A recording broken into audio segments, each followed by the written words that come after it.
নমস্কার, আপনারা দেখছেন ওঙ্কার বাংলার সঙ্গে রয়েছে আমি কোয়েলে। নজর রাখবো কিছু গুরুত্বপূর্ণ খবরের দিকে।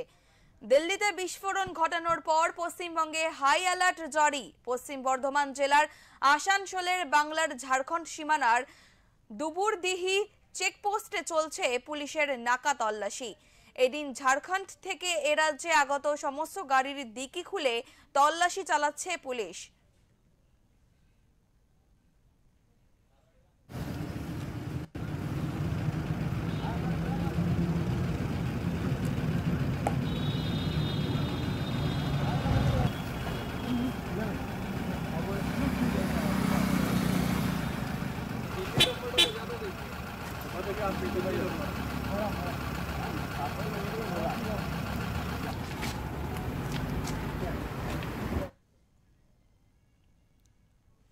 এই মুহূর্তে আমাদের সঙ্গে রয়েছে আমাদের প্রতিনিধি জয়ন্ত সাহা। জয়ন্ত, তোমার থেকে জানতে চাইবো যে গতকাল আমরা দেখেছিলাম যে দিল্লির লালকেল্লার সামনে ভয়াবহ বিস্ফোরণ, তারপরই পুলিশের থেকে সতর্ক করা হচ্ছে, বিভিন্ন জায়গাতে নাকা চেকিং করা হচ্ছে। কি বলবে প্রশাসনের পক্ষ থেকে, ঠিক কেমন কি পদক্ষেপ নেওয়া হয়েছে?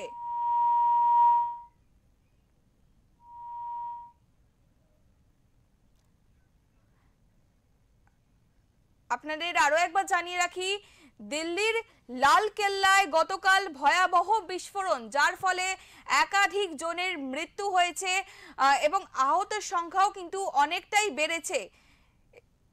দিল্লির অন্যতম ঐতিহ্যবাহী স্থান যেটাকে লালকেল্লা, সেই জায়গাতেই কিন্তু ভয়াবহ বিস্ফোরণের ঘটনা ঘটেছে গতকাল সন্ধ্যায়। আর তারপরই দিল্লি সহ বিভিন্ন জায়গায়, দিল্লি থেকে শুরু করে বিভিন্ন জেলায় জেলায় সতর্কতা জারি করা হয়েছে। এই মুহূর্তে আমাদের সঙ্গে রয়েছে আমাদের প্রতিনিধি জয়ন্ত সাহা। জয়ন্ত, তোমার থেকে জানতে চাইবো যে গতকাল দিল্লি লালকেল্লায় ভয়াবহ বিস্ফোরণ, তারপরই পুলিশের তরফ থেকে নাকা চেকিং চলছে, কি পদক্ষেপ নেওয়া হয়েছে প্রশাসনের পক্ষ থেকে? জয়ন্ত, একদম কোয়েল, তোমাকে জানিয়ে রাখি, দিল্লি লালকেল্লা গেটের সামনে বিস্ফোরণ ঘটনার পর থেকে হাই অ্যালার্ট জারি করেছে পুরো দেশ জুড়ে।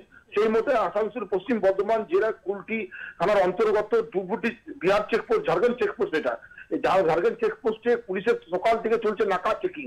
একদম প্রত্যেকটা ঝাড়খণ্ড গামী যে সকল বাস এবং লরি বা চার চাকা গাড়ি বা বাইক যারা প্রবেশ করছে তাদেরকে দাঁড়া করিয়ে ফুল চেকিং করা হচ্ছে।